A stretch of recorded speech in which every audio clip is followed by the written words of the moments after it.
There you go. Okay, so what we're going to do now is in this particular one here, we're going to add a little to this. So I've got my Welch's Essentials here. And remember, I'm telling you, when we do our fruit wines, you can use any kind of fruit juice you want, but it just has to be 100% fruit juice. So I'm going to use some, on this one here, we're going to use some peach mango and a little bit of strawberry raspberry on this one. Again, this one here, 4 to 6 weeks from now, we'll be taking on this baby and eating it, drinking it up. This one here, 6 months from now, we will drink this one, because this is pure honey wine right here. So we're going to add a little bit to this. We're going to just bring it up to...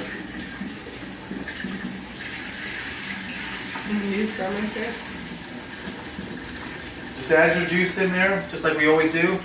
And we're going to set it in here, this empty bottle here for right now, and we'll take them out to the trash in a few minutes.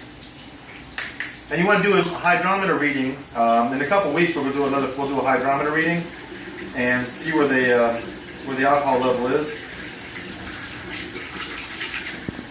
So you have your peach mango going in right now. And make sure you aerate them too. So once we put the airlocks in them, we're gonna really stir them up real good and make sure everything's well, not the honey wine. We don't have to do that, but because it's all together mixed already. But this stuff here, we're gonna mix it up a little bit and make sure everything's where it's supposed to be before we put the yeast into it. Alright, so gosh, we're not quite there yet. Give me 1 second. I'm gonna add a little bit more. I'm gonna actually add some apple juice to it. It's not gonna hurt anything. Except this wine we'll drink this in about 4 weeks. Actually, me and my kids will drink this in about 4 weeks. Yeah, I don't know. And by the way, my daughter Rachel's right there. She and I, we do this stuff all the time. Yeah. All right, and my son Matthew's behind the camera today. We're really happy to have him. Okay, so now look what you have here. So this one here, it's a little. We have enough room. We got about 1 inch to 2 inches of room here.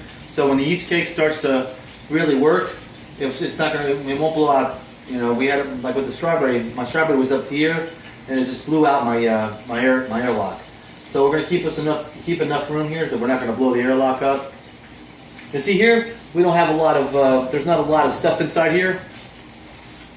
With the strawberry wine, we had a lot of pulp in there, but you just don't see that here. I only used 4 pounds of strawberries. All the rest of my juices were 100%, but they were already frozen, and they were already strained at the point when we put them in. So this one's going to be perfect. This is the way it is. So then what we're doing now, we're going to let this cool a little bit. I'm going to put an airlock just on top of it to keep all the yucky stuff out of it. And we'll get ready for this one here. We'll go ahead and put the yeast in this one in just a minute. I'm going to pull out get myself a new airlock. Jim and Marla from the brew store, home brew store. Jim and Marla. Yeah, they provide me with a lot of stuff, and I really appreciate them. They're actually local. I always encourage everybody, if you can, to buy local. Buy local, local for everything. Yeah, small business. Yeah, I was a small businessman for 20 years. You can ask my kids. And off and on for 20 years, I ran my own businesses, and I believe in getting local as much as you can. In fact, my kids actually worked for me for those years too. So anyway, we got a new stopper right here, a new airlock. And you remember with your airlock, you want to make sure you put enough water in there so that the airlock the airlock inside here is just pushed up enough that the water comes out of it.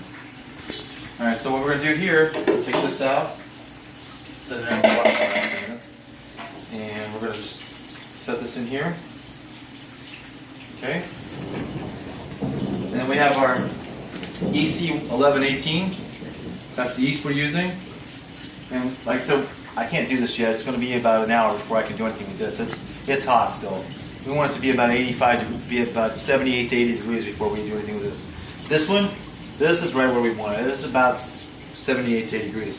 So I'll go ahead and put the yeast in this. Now, there's 2 ways of doing this. You can take your yeast. You've watched me do it.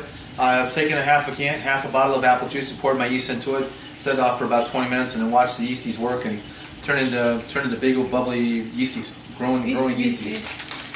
But tonight for this one here, we're just going to go ahead and take our yeast. We're going to open it up, and now you can use a yeast nutrient too. I really don't do that because I shake mine a lot and I keep them aerated. So my yeast do a lot of work. They work pretty hard. Again, I'm trying to explain to you and teach you guys how to make good cheap wine so that you don't have to go out and spend a lot of money on it. For 25 bucks, I can usually make $150 worth of wine. You know, and that's buying your $2, your $2.97 wine, or your you know, as my son would like to buy his oak leaf, his $2.97 oak leaves that he used to buy. So Graduated. So what we're going to do right now is we're going to take the airlock with the plunger. We're just going to set it in there just like this. And I appreciate you guys. I'm going to just put some water in this and then we'll just let this go. And thanks for watching. See how it goes.